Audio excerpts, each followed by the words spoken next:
K J Jacob, ഇക്കാര്യത്തില് ഈ അനിമോൻ എന്ന് പറയുന്ന ബാർ ഉടമ ഒരാക്ഷേപം എന്തായാലും ഉന്നയിച്ചിട്ടുണ്ടല്ലോ. അയാളുടെ വോയിസ് ക്ലിപ്പിൽ ഒരു ആക്ഷേപം അടങ്ങിയിരിക്കുന്നുണ്ട്.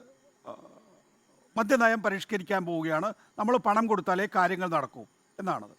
അത് ഒരു ബാർ അഴിമതി വിഷയം ചർച്ച ചെയ്ത കേരളത്തിൻ്റെ മുന്നിലേക്ക് വരുമ്പോൾ അതിനകത്ത് ഇത് രണ്ടാമത്തെ ബാർ അഴിമതിയാണോ, രണ്ടാമത്തെ ബാർ കോഴയാണോ എന്ന സംശയമുണ്ടാകും.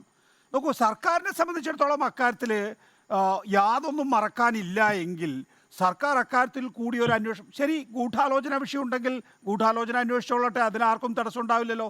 പക്ഷേ അതിൻ്റെ പ്രധാനപ്പെട്ട ഉള്ളടക്കമായ സർക്കാരിൻ്റെ അബ്കാരി നയം മാറ്റം വരുത്തുന്നതിന് വേണ്ടി നമ്മൾ പണം കൊടുത്താലേ ശരിയാകൂ എന്ന അനിമോൻ്റെ ഒന്നാമത്തെ വോയിസ് ക്ലിപ്പ് ഗൗരവത്തിലെടുത്ത് സോമോട്ടോ കേസ് രജിസ്റ്റർ ചെയ്ത് അന്വേഷണം നടത്താൻ സർക്കാർ തയ്യാറാകണം എന്നുള്ളത് ഒരു സ്വാഭാവികമായിട്ടുള്ള ആവശ്യമല്ലേ കെ ജെ ജേക്കബ്?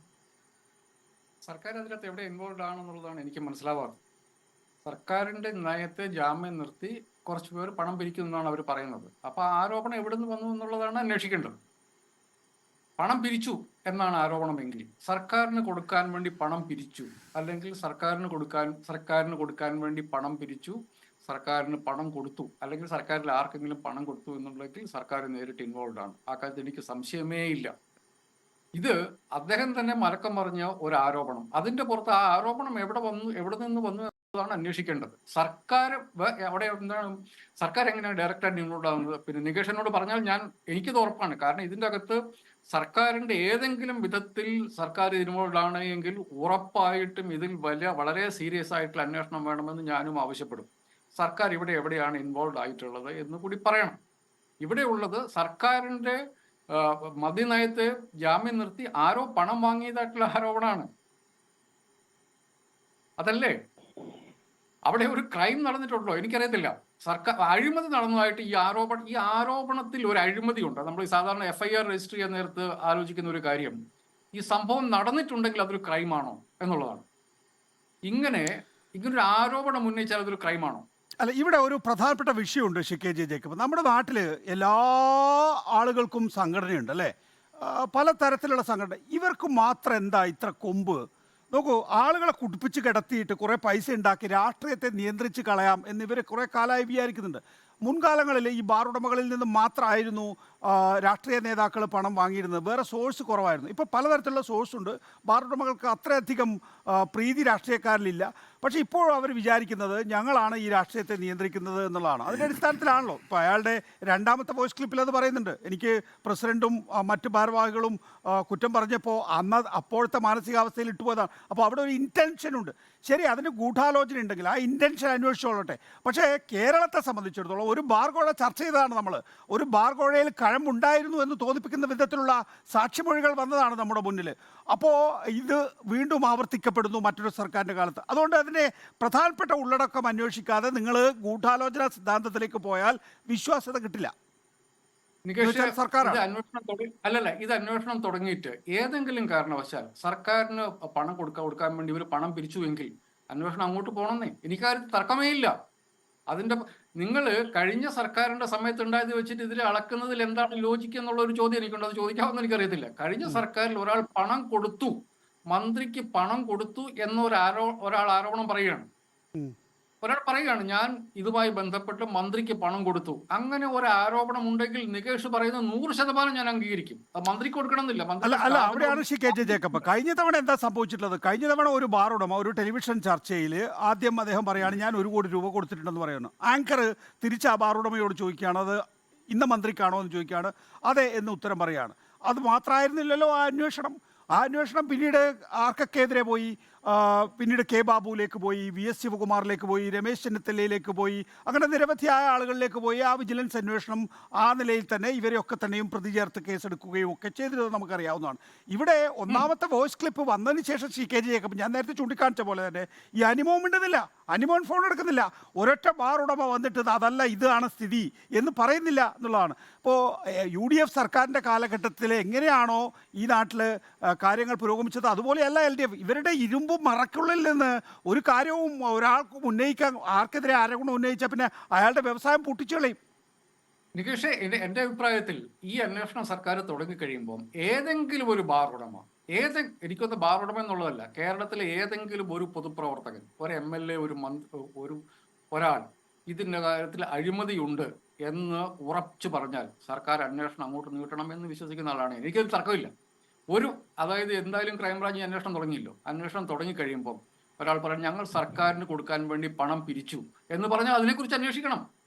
ഒരാൾ പറയുകയാണ് ഞങ്ങൾ ഇന്ന മന്ത്രിമാരുമായിട്ട് ബന്ധപ്പെട്ട അല്ലെങ്കിൽ ഉദ്യോഗസ്ഥന്മാരുമായി ബന്ധപ്പെട്ട് ഇപ്പം ഉദ്യോഗസ്ഥന്മാർ നടത്തിയ മീറ്റിങ്ങുകളൊക്കെ ഇതിനു വേണ്ടിയാണ് എന്ന് VD സതീശന്റെ കയ്യിലുള്ള ലിങ്ക് അദ്ദേഹം ഉദ്ദേശിക്കുന്ന അതാണല്ലോ, ആ ലിങ്ക്. അപ്പം ഏതെങ്കിലും ടൂറിസം ഡിപ്പാർട്ട്മെന്റിലെ ഉദ്യോഗസ്ഥന്മാർക്ക് അവരുമായിട്ട് ചർച്ച നടത്തിയിട്ടുണ്ടോ പണം കൊടുക്കുന്നതിനെ കുറിച്ച്? ഉറപ്പായിട്ട് അന്വേഷിക്കണം. ആ അന്വേഷണത്തിന്റെ പരിധിയിലേക്ക് ഇതൊക്കെ കൊണ്ടുവരണം. നേരത്തെ പറഞ്ഞ പ്രശ്നം എന്താണെന്ന് വെച്ചിട്ടുണ്ടെങ്കിൽ, നിങ്ങൾ ഒരു പൊതുപ്രവർത്തകന് പണം കൊടുത്താൽ അത് അഴിമതി നിരോധന നിയമപ്രകാരം കുറ്റകൃത്യമാണ്. വിജിലൻസ് ആ കേസ് അന്വേഷിച്ചേ പറ്റൂ. അങ്ങനെ ഒരു ആരോപണം വന്നു കഴിഞ്ഞിട്ടുണ്ടെങ്കിൽ അത് വിജിലൻസ് അന്വേഷിച്ചേ പറ്റൂ. പോലീസിന്റെ അന്വേഷണത്തിലോ, അതല്ല ഇപ്പൊ ഞാൻ പറയുന്നത്, കേരളത്തിലെ ഉത്തരവാദിത്തപ്പെട്ട ഏതെങ്കിലും ഒരു UDF നേതാവ് പറയണം ഇതിൻ്റെ അകത്ത് അഴിമതി നടന്നിട്ടുണ്ട്, ഇതിൻ്റെ അകത്ത് മന്ത്രി പണം വാങ്ങിയിട്ടുണ്ട്, അല്ലെങ്കിൽ സർക്കാർ പണം വാങ്ങിയിട്ടുണ്ട്, ഉദ്യോഗസ്ഥന്മാർ ഇങ്ങനെ ഇത് മന്ത്രിമാർക്ക് വേണ്ടിയിട്ടാണ് ഈ പണം വാങ്ങാൻ വേണ്ടിയിട്ടാണ് ഈ മീറ്റിംഗ് കൂടിയതെന്ന് പ്രതിപക്ഷ നേതാവ് പറഞ്ഞാൽ ആ കാര്യത്തിൽ അന്വേഷണം വേണം തന്നെയാണ് എൻ്റെ അഭിപ്രായം. പ്രതിപക്ഷ നേതാവ് പറയുകയാണ് ഇതിൽ അഴിമതി ഉണ്ട്, ഇതിൽ പണം വാങ്ങിയിട്ടുണ്ട് എന്ന് പറഞ്ഞു കഴിഞ്ഞിട്ടുണ്ടെങ്കിൽ അന്വേഷണം നടത്തണം എന്ന് തന്നെയാണ് എൻ്റെ. അത് സാധാരണ അന്വേഷണം പോരാ, അതൊരു ജുഡീഷ്യൽ അന്വേഷണമോ ചിലപ്പോൾ CBI അന്വേഷണം തന്നെ വേണം. പറയട്ടെ. അല്ല, ജേക്കബ്, അവിടെയാണ് പ്രധാനപ്പെട്ട വിഷയം നിൽക്കുന്നത്. ഞാൻ നേരത്തെ പറഞ്ഞല്ലോ, നേരത്തെ ജേക്കബ് ജോർജിനോടുള്ള ചോദ്യത്തിൻ്റെ ഉള്ളടക്കത്തിൽ ഞാൻ അത് കൂട്ടിച്ചേർക്കുകയുണ്ടായി. എക്സൈസ് ഉദ്യോഗസ്ഥര് ഓരോ ബാറിൽ നിന്ന് 1,00,000 ലക്ഷം രൂപ വീതം പിരിച്ചു എന്നുള്ള പരാതി സർക്കാരിൻ്റെ മുന്നിലുണ്ട്. പക്ഷെ ഒരാളും മൊഴി കൊടുക്കാൻ തയ്യാറല്ല. ആ പരാതി എവിടെയും എത്താതെ നിൽക്കുന്നു. 1. 2, തെരഞ്ഞെടുപ്പ് ഫണ്ട് നിയമസഭാ തെരഞ്ഞെടുപ്പിന് മുമ്പ് എത്ര പിരിച്ചു, ലോക്സഭാ തെരഞ്ഞെടുപ്പിന് മുമ്പ് എത്ര പിരിച്ചു? അല്ല, ഞാൻ ചോദ്യം പൂർത്തിയാക്കോട്ടെ. ഇതിലാണ് നമ്മൾ മണൽ കൊണ്ട് കയറി പിരിക്കുക എന്ന് പറയുന്നത്. അല്ലല്ല, മണൽ കൊണ്ട് കയറി പിരിക്കുന്നതല്ല, ഞാൻ പറയട്ടെ, ഞാൻ പറഞ്ഞു പൂർത്തിയാക്കട്ടെ. നോക്കൂ, ഇത് ബാർ ഉടമകളുടെ പിരിവിൻ്റെ കാര്യമാണെങ്കിൽ CMRLന്റെ കാര്യത്തിൽ നമ്മൾ എന്താ ഈ ദിവസങ്ങളിൽ മനസ്സിലാക്കിയിട്ടുള്ളത്? അതിനെക്കുറിച്ച് ആദായ നികുതി വകുപ്പിൻ്റെ അന്തിമമായിട്ടുള്ള വിലയിരുത്തലിൽ പറഞ്ഞിട്ടുള്ളത് എന്താണ്? ഓരോ രാഷ്ട്രീയ നേതാക്കൾക്കും കൊടുത്തിട്ടുള്ള ഫണ്ട് 65 കോടി രൂപയാണ് ജേക്കബ് രാഷ്ട്രീയ നേതാക്കൾ കൊടുത്തിട്ടുള്ളത്. ഞാൻ പൈസ മേടിച്ചു എന്ന് രമേശ് ചെന്നിത്തല പറഞ്ഞിട്ടില്ലേ? PK കുഞ്ഞാലിക്കുട്ടി ഏതാണ്ട് അതേ അർത്ഥത്തിൽ തന്നെ മൂളിയില്ലേ? അപ്പോൾ ഇത് ഈ തരത്തിലുള്ള പിരിവുണ്ട്. ഈ തരത്തിൽ നിങ്ങൾക്ക് നിങ്ങളുടെ വ്യവസായം നടത്താൻ ഈ സംസ്ഥാനത്ത് സാധിക്കില്ല എന്ന തോന്നലുണ്ടാക്കാൻ രാഷ്ട്രീയക്കാർക്ക് കഴിയുമ്പോൾ അവർ പണം കൊടുക്കുന്നുണ്ട്. എൻ്റെ അഭിപ്രായത്തിൽ അന്വേഷിക്കേണ്ടത് CMRLന് കേസ് തുടങ്ങി എന്താ അന്വേഷണം വേണമെന്ന് ആരും പറയാത്തത്? ഞങ്ങൾ മേടിച്ചു എന്ന് പറഞ്ഞ ആളുകൾ എന്താ അന്വേഷണം വേണമെന്ന് പറയാത്തത്? എന്താ? ഞാനത് ആലോചിച്ചുകൊണ്ടിരുന്നത്. ഈ ഞങ്ങൾ തറവാട്ടിൽ നിന്ന് പൈസ കൊണ്ടുവന്നിട്ട് തേങ്ങ വിറ്റിട്ടല്ല രാഷ്ട്രീയ പ്രവർത്തനം നടത്തുന്നുള്ളതല്ലേ പ്രതിപക്ഷ നേതാവ് പറഞ്ഞത്? എന്താ അദ്ദേഹം അന്വേഷണം ആവശ്യപ്പെടാതിരുന്നത്? അതാണ് ഞാൻ പറഞ്ഞത്. നമ്മൾ മണൽ കൊണ്ട് കയറി പിരിക്കുമെന്ന് ഞാൻ പറഞ്ഞ ഇതാണ്. നമ്മളിപ്പോൾ തുടങ്ങി വെച്ചത് ബാർ ഉടമകളുടെ ഒരു സംഘടനാ നേതാവ് പറയുന്നു നമ്മൾ സർക്കാരിന്റെ പോളിസി മാറ്റാൻ വേണ്ടി പണം പിരിക്കാൻ നമ്മൾ പ്ലാൻ ചെയ്തിരിക്കുന്നു, അതിൽ എല്ലാവരും പണം കൊടുക്കണം എന്നുള്ളതാണ് ആരോപണം. ആ ആരോപണം പ്രതിപക്ഷ നേതാവ് മുഖവിലക്കെടുത്ത് അദ്ദേഹം പറയുകയാണ് സർക്കാർ ഇതിനകത്ത് അഴിമതി കാണിക്കുന്നു, സർക്കാരിനെ ലിങ്ക് ചെയ്യുന്ന ചില കാര്യങ്ങളുണ്ട് എന്ന് അദ്ദേഹം പറഞ്ഞാൽ അതുമായി ബന്ധപ്പെട്ട് കേസെടുക്കണം എന്ന് ഞാൻ പറയൂ. ഉറപ്പായിട്ട് പറയും. പ്രതിപക്ഷ നേതാവ് പറയണം, ഒരു മിനിമം ഉത്തരവാദിത്തോടു കൂടി അദ്ദേഹം പറയണം ഇതിൽ മന്ത്രിമാർക്ക് പങ്കുണ്ട്, ഇതിൽ എക്സൈസ് മന്ത്രിക്ക് പങ്കുണ്ട്, അതിൽ CPMന് പങ്കുണ്ട്, അതായത് ഉദ്യോഗസ്ഥന്മാർ ഈ മീറ്റിങ്ങുകൾ വിളിച്ചുകൂട്ടി, അദ്ദേഹം ടൂറിസം വകുപ്പിന്റെ ഈ മീറ്റിംഗ് വിളിച്ചുകൂട്ടിയത് ഇവരിൽ നിന്ന് പണം വാങ്ങി നയം മാറ്റാൻ വേണ്ടിയിട്ടാണ് എന്ന് അദ്ദേഹം ഉറപ്പിച്ച് പറഞ്ഞാൽ അത് സംബന്ധിച്ച് അന്വേഷണം നടത്തണമെന്ന് തന്നെ ഞാൻ പറയും.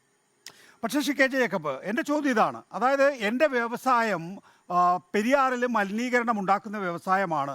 അതുകൊണ്ട് ദൈനംദിന പ്രവർത്തനങ്ങൾ സുഗമമായി മുന്നോട്ട് കൊണ്ടുപോകാൻ എനിക്ക് രാഷ്ട്രീയക്കാർക്കും ഉദ്യോഗസ്ഥർക്കും പോലീസുകാർക്കും മാധ്യമപ്രവർത്തകർക്കും പണം കൊടുത്തേ തീരൂ, ഞാൻ കൊടുത്തിട്ടുണ്ട് എന്ന് ആദായ നികുതി വകുപ്പിനോട് പറയുന്നു. ആദായ നികുതി വകുപ്പ് അതിൻ്റെ സെറ്റിൽമെൻറ്റ് ബോർഡിലൂടെ അത് സെറ്റിൽ ചെയ്ത് കൊടുക്കുകയും ചെയ്യുന്നു. ബാർ ഉടമകളെ സംബന്ധിച്ചിടത്തോളം അവർക്ക് പലതരത്തിലുള്ള ക്രമക്കേട്, നമുക്കറിയാലോ, സെക്കൻഡ്സ് എന്ന ക്രമക്കേടുണ്ട്, ചിലപ്പോൾ 11 മണി എന്നുള്ളത് 11:30 ആക്കേണ്ടതുണ്ട്, അവർക്ക് മറ്റ് ചില പ്രശ്നങ്ങളും ഒക്കെ ഉണ്ട്. ആ പ്രശ്നങ്ങളൊക്കെ തന്നെയും സർക്കാരുമായിട്ട് നിരന്തര കലഹത്തിന് കാര്യമാകാതിരിക്കാൻ, വിഷയമാകാതിരിക്കാൻ അവർ നോക്ക് ശികെ ജേക്കബ്, അതിലെ ഒരു എങ്ങനെയാണ് അത് സാധ്യമാവുക? നിങ്ങൾ എന്തിനാണ് ബാർ ഉടമകളുടെ അസോസിയേഷൻ 2,00,000 രൂപ വെച്ച് ലോക്സഭാ തെരഞ്ഞെടുപ്പിന് പിരിച്ച് കോൺഗ്രസിന് ഇത്ര, CPM-ന് ഇത്ര, മറ്റു പാർട്ടികൾക്ക് ഇത്ര എന്ന നിലയിൽ കൊടുക്കുന്നത്? മറ്റേത് സംഘടന അങ്ങനെ കൊടുക്കുന്നുണ്ടാവുക? അല്ലെങ്കിൽ കൊടുക്കേണ്ടി വരുമ്പോൾ അതിനകത്ത് എന്തോ അപാകതയില്ലേ? കർത്ത ആദായ നികുതി വകുപ്പിനോട് പറഞ്ഞ രീതിയിലുള്ള എന്തോ പ്രശ്നം യഥാർത്ഥത്തിൽ ബാർ ഉടമകൾക്കില്ലേ എന്നുള്ളതാണ് ചോദ്യം. അത് പൊളിറ്റിക്കൽ കറപ്ഷൻ അല്ലേ എന്നാണ് എൻ്റെ ചോദ്യം. അത് ഉറപ്പായിട്ടും ജനതാണ് പറഞ്ഞത് നികേഷ്. അതിനെക്കുറിച്ച് ബോധ്യമുള്ള ആളുകൾ അതിനെക്കുറിച്ച് അന്വേഷണം ആവശ്യപ്പെടണം എന്നാണ് ഞാൻ പറഞ്ഞത്. അതിനെക്കുറിച്ച് അന്വേഷിക്കേണ്ടതുണ്ട്. സത്യത്തിൽ ഞാൻ പറയും, കർത്തയുടെ കമ്പനിയായിട്ട് നമുക്ക് എന്താ പ്രശ്നം? കർത്തയുടെ കമ്പനിയായിട്ട് ആകെ ഒറ്റ പ്രശ്നമേ ഉള്ളൂ. അതിൻ്റെ അകത്തുള്ള ആരോപണം എന്നുള്ളത് പെരിയാർ അയാൾ വേണ്ട വിധത്തിൽ അദ്ദേഹത്തിൻ്റെ കമ്പനിയിൽ നിന്നുള്ള മാലിന്യം പ്രോപ്പറായിട്ട് പിന്നെ പ്രോസസ്സ് ചെയ്യാതെ അത് പെരിയാറിലേക്ക് ഒഴുക്കുന്നു എന്നുള്ളതാണ് അദ്ദേഹത്തിൻ്റെ പേരിൽ ആരോപണം. ആ ആരോപണം ഇല്ല എങ്കിൽ അദ്ദേഹം ആ ബിസിനസ് കേരളത്തിൽ ഉണ്ടാകുന്ന റോ മെറ്റീരിയൽ കൊണ്ട് മൂല്യവർദ്ധിത വസ്തുക്കൾ ഉണ്ടാക്കുന്ന ഒരു വ്യവസായം കേരളത്തിൽ നടത്തിക്കൊണ്ടു പോകാൻ അദ്ദേഹത്തെ സഹായിക്കുക എന്നുള്ളത് കേരളത്തിലെ സർക്കാരിന്റെ ഉത്തരവാദിത്തമാണെന്ന് ഞാൻ പറയും. നമുക്കവിടെ ഒരു പ്രശ്നമുള്ള ഒരേ ഒരു പ്രശ്നം ഇതാണ്. അതുകൊണ്ട് പക്ഷെ അത് ജാമ്യം വെച്ചിട്ട് രാഷ്ട്രീയക്കാർ പണം മേടിക്കാൻ വേണ്ടി പാടുണ്ടോ? പാടില്ല. അന്വേഷണം ആവശ്യപ്പെടണം. ഞാൻ പറയുന്നത് CMRL കേസിലും അന്വേഷണം ആവശ്യപ്പെടണം. പ്രതിപക്ഷ നേതാവ് വളരെ സീരിയസ് ആയിട്ട് അന്വേഷണം ആവശ്യപ്പെടണം. കാരണം പിന്നെ ഇൻകം ടാക്സിന്റെ സെറ്റിൽമെന്റ് ബോർഡിന്റെ വിധി അവിടെ കിടക്കുകയാണ്. പിന്നെ കോടിക്കണക്കിന് രൂപ പലരും വാങ്ങി. എന്താ അന്വേഷണം ആർക്കും വേണ്ടാത്തത്? ഞാൻ അതാണ് പറഞ്ഞത്. നമ്മളിവിടെ ചെയ്യുന്നത് ഈ മണൽ കൊണ്ട് കയറി പിരിക്കുന്ന പരിപാടിയാണ്. ഒരു സ്ഥാനത്തിൽ അടുത്തതിലേക്ക് വിഷയത്തിന്റെ മെറിറ്റിലേക്ക് വന്ന് ചർച്ച ചെയ്യും നികേഷ്. ഇതിൻ്റെ അകത്ത് ഒരു ആരോപണം ഞാൻ ഇപ്പോഴും പറയുന്നു. പ്രതിപക്ഷ നേതാവിനും ഒരു MLA-ക്കോ ഇതിൽ മന്ത്രി കൈക്കൂലി വാങ്ങിയിട്ടുണ്ട്, അതല്ല എങ്കിൽ പണ്ട് VM സുധീരൻ അദ്ദേഹം സ്പീക്കർ ആയിരുന്നപ്പോൾ ഒരു സ്റ്റേറ്റ്മെന്റ് ഇറക്കി. ഒരൊറ്റ MLA ആവശ്യപ്പെട്ടാൽ ഞാൻ സ്പീക്കർ സ്ഥാനം, ഞാൻ നിയമപരമായിട്ടല്ല പ്രവർത്തിക്കുന്നത് എന്ന്, ഞാൻ ന്യായമായിട്ടല്ല പ്രവർത്തിക്കുന്നത് എങ്കിൽ എന്ന് ഒരൊറ്റ MLA പറഞ്ഞാൽ ഞാൻ എൻ്റെ സ്ഥാനം രാജിവെക്കും എന്ന് VM സുധീരൻ പറഞ്ഞു.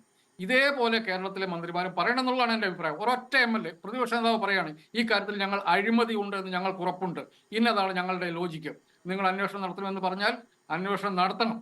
വാലിൽ തലയില്ലാതെ ആരെങ്കിലും എന്തെങ്കിലും പറയുന്നത് കേട്ടിട്ട് അതിന് പറയുന്നത് നിങ്ങൾ ചർച്ച ചെയ്യാൻ വേണ്ടി നിൽക്കും.